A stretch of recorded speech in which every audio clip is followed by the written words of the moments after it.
자, 그 다음에 좀 전에 봤던 그 서피스 레독스 반응 말고 진짜로 인터컬레이션을 해서 커패시턴스를 나타내는 수도 커패시턴이라고 표현했죠. 이거 완전 배터리 반응이랑 똑같은 거예요. 배터리 반응이 우리가 리튬 아이온이 인터컬레이션 됐다가 빠져나오는 걸 이용하잖아요. 전자도 같이 들어갔다 나오고 똑같이 그거 이용한, 그러니까 실은 이게 말로는 커패시터인데 실은 슬쩍 배터리 작동 메커니즘 이용하는 소재들로서 나타나는 거죠. 예. 그래서 둘이 비슷비슷해요. 영역이 불분명하긴 한데, 자, 이와 같이 인터컬레이션을 해간다. 어떤 결정 구조가 진짜로 믿을 수는 없겠지만 이건 이제 결정화학이나 고체 물리 들으면 좀 이해가 될 텐데, 결정 구조들 내에서는 이와 같이 빈 공간들이 있고 대부분의 많은 소재들이 되게 예쁘게 만들어져 있어요.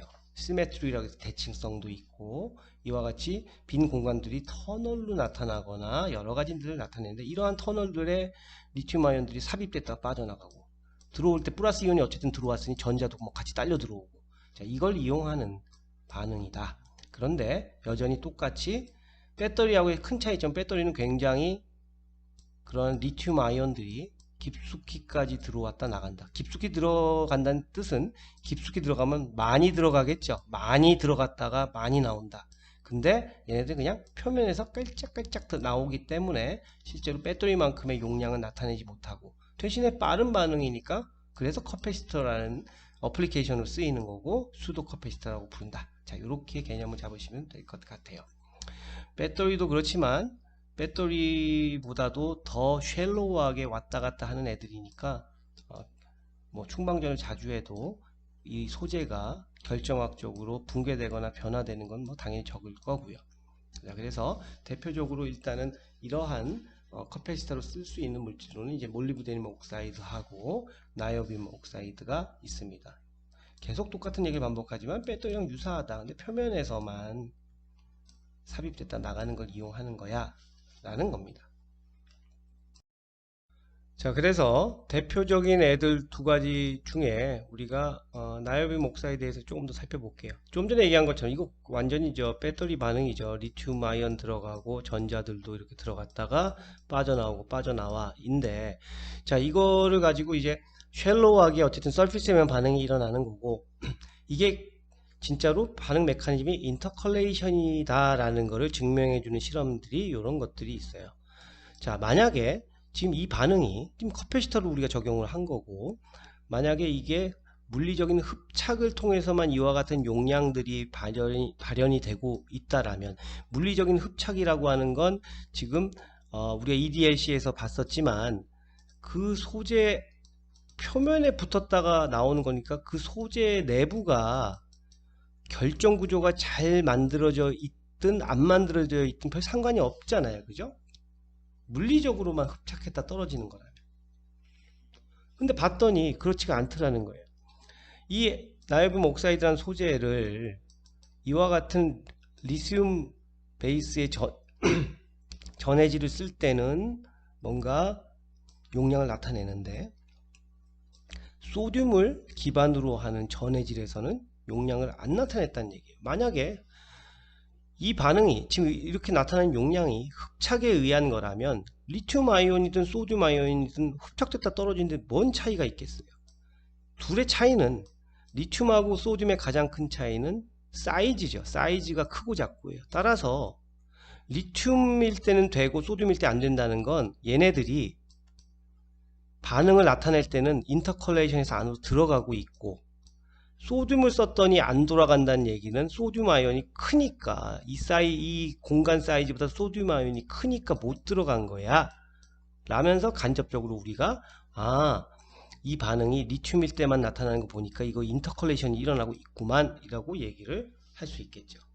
저는 이제 여기 옮기기 전에 이제 키스트에서 연구를 좀 했었는데, 그때 주로 제가 책임자 맡으면서 그 내부 과제로 했던 게 소듐 아이온 전지인데, 이렇게 소듐 아이온 전지가 불쌍해요. 값은 싼데 리튬보다 워낙 사이즈가 크니까 리미테이션이 많네요. 그죠? 어찌됐든 그건 딴 얘기고, 자, 이와 같이 우리가 이걸 통해서 맞아, 나이오빔 옥사이드에 리튬이 삽입되는 반응이 맞구만, 소듐일 때는 삽입 안 되잖아 라고 이렇게 얘기를 증명을 처음에 이제 하게 됐었고요. 또 마찬가지로 이와 같이 아모포스 결정 구조가 거의 없는 아모포스한 비정질의 물질에서는 그죠? 용량이 작은데 결정질 구조, 이건 이제 테트라고나이라는 결정 구조를 나타내는 거에 대한 약칭인데, 이와 같이 결정도가 높은 결정 구조가 결정질인 애들은 용량이 커. 그러니까 역시 이것도 인터컬레이션이었구만. 만약에 이게 지금 예쁜 아파트로 착착착 돼 있지 않고 얼기설기 돼 있는 아모포스 구조면 인터컬레이션이 안 될 거 아니에요. 그죠? 그리고 흡착이었다면 내부가 뭔 상관이 있든 흡착만 될 건데, 근데 내부 구조의 결정도가 좌우하는 걸 보니 인터컬레이션 반응이 메인 반응이구먼 이라고도 이렇게 알 수 있었죠. 그래서 여기서 극명하게 나타나네요. 그죠? 아모포스 이때랑 크리스탈린 이때랑 용량 차이가 이만큼이 나타나, 커패시턴스가 이만큼씩 나타나 하는 거 보니 이거는 인터컬레이션이 주된 반응이구먼 이라고 이렇게 얘기를 합니다.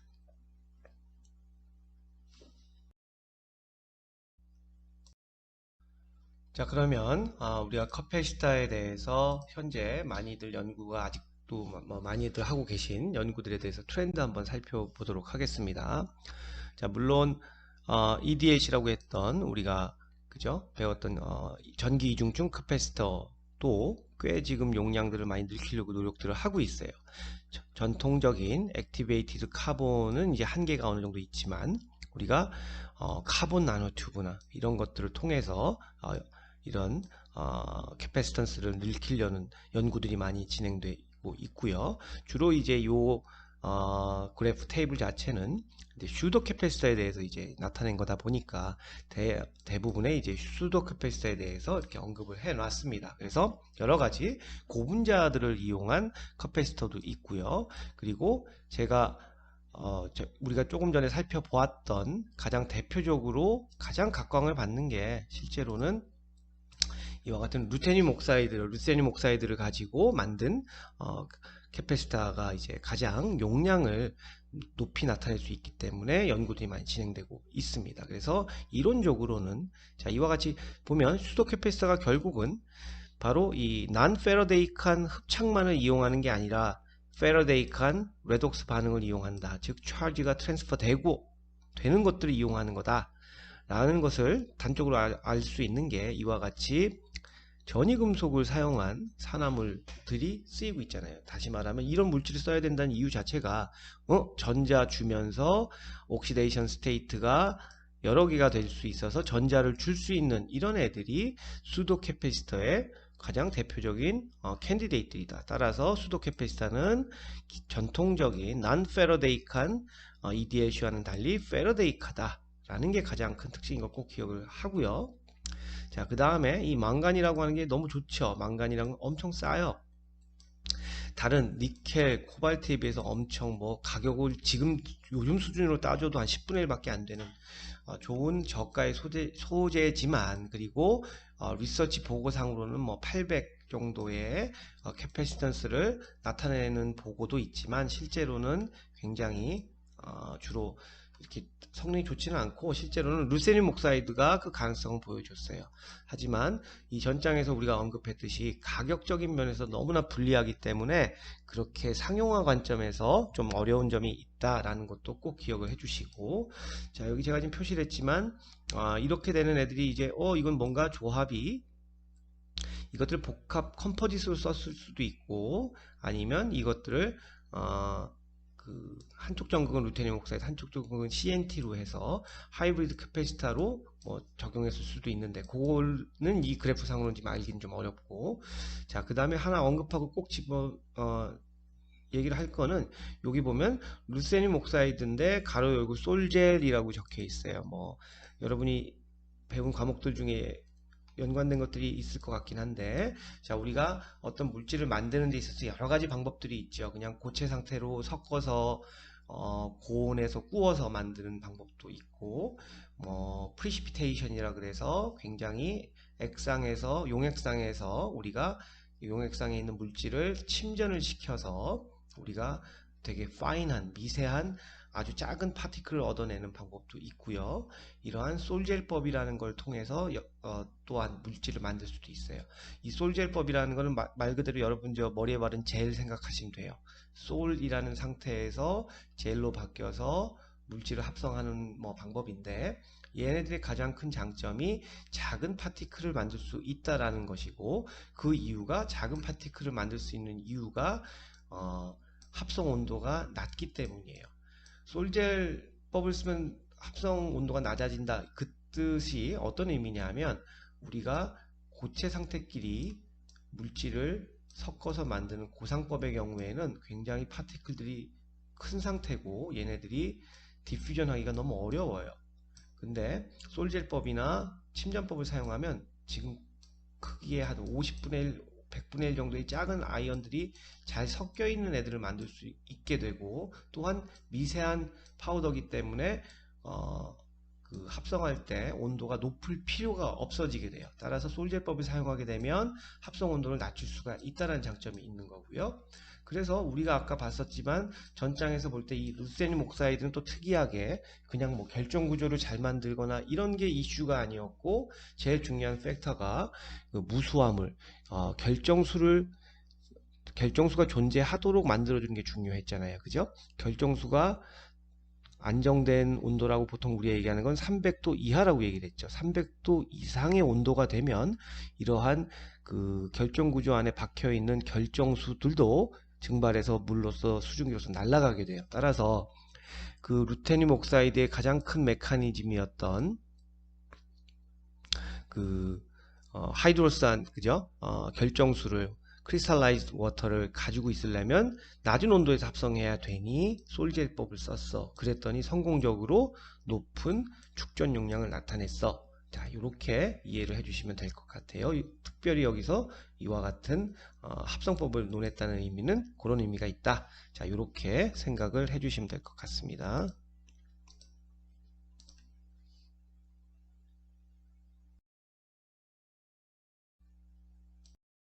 자, 요번 장표에서는 우리가 그 문헌상이나 이런 데서 수도 캐패시터나 배터리등 간에 요즘 이제 이런 에너지 저장 소재에 대한 논문들이나 리서치 페이퍼를 읽다 보면 이제는 영역이 조금 불분명하게 모호하게 이렇게 영역이 나눠져 있고 점차 이제 비슷비슷한 게 돼버려서 수도 캐패시터를 가지고 이제 인트린직한 수도 캐패시터야, 익스트린직한 수도 캐패시터야라는 말들을 표현을 쓰기를 합니다. 근데 실은 요거는 거의 그냥 배터리 머티리얼인데, 배터리 소재, 보통 배터리를 쓰이는 소재들을 굉장히 빠르게 충방전을 해서 캐패시터처럼 쓰게 되는 경우에 최근 들어서 이런 표현들을 많이 쓰곤 있어요. 그래서 한번 요거를 구분지어서 한번 의미를 두어 보지만, 실제로는 제가 볼 때는 그냥 이건 배터리라고 얘기를 해야 되는데 어플리케이션에 따라서 이거를 명칭을 수도 캐패시터로 이제 부르는 것 같다. 실은 이거 배터리라고 그냥 봐야 되는데 라는 건 이제 제 관점이고, 어찌됐든 간에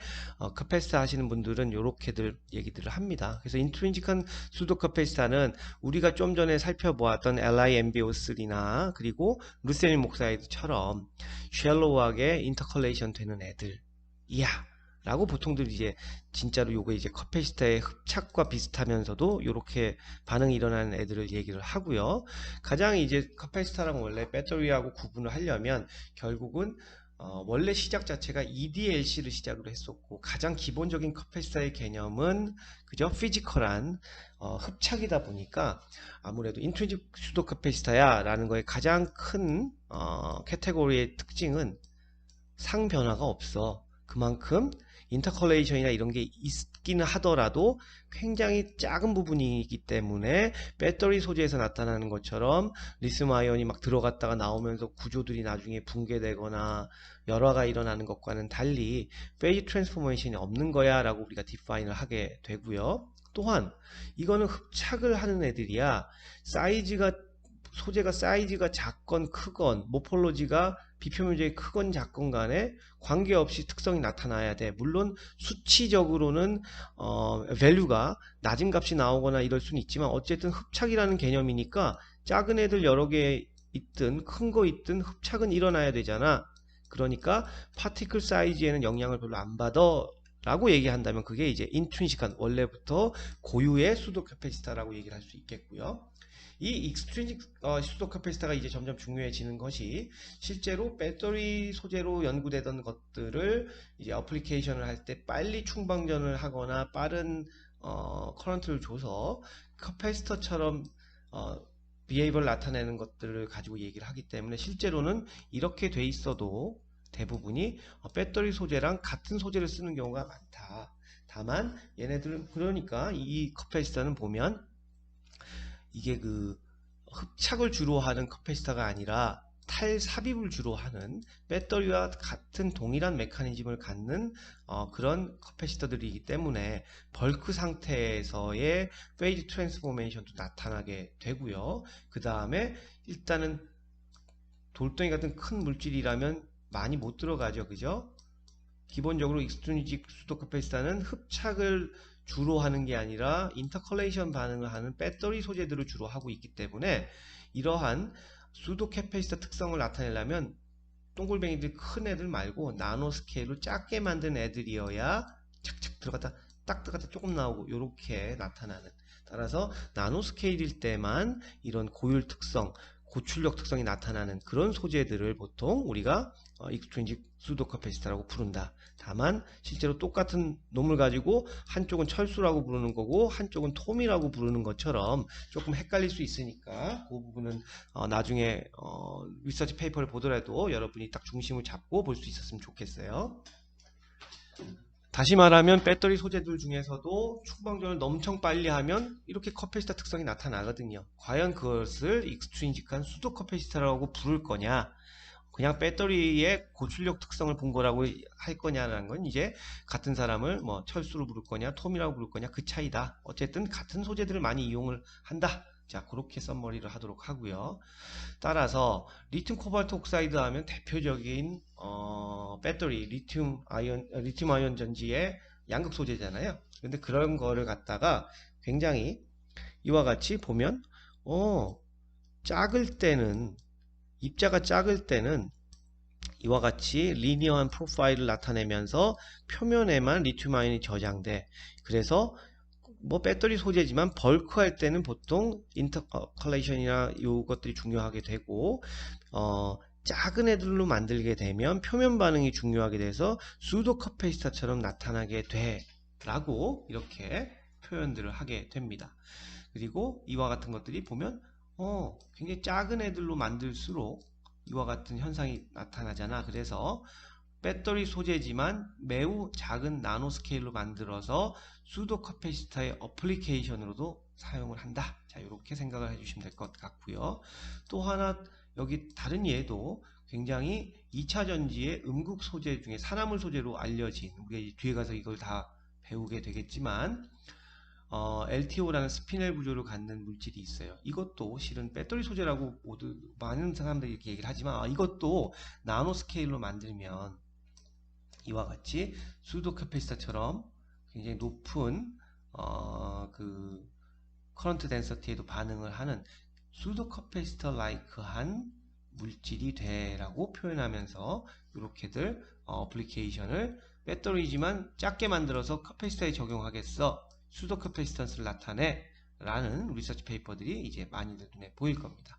어찌됐든 간에 이렇게 해서 간단히 우리가 이제 인트린식하고 익스트린식 수도 캐패시터에 대해서 디파인을 해 보았고요.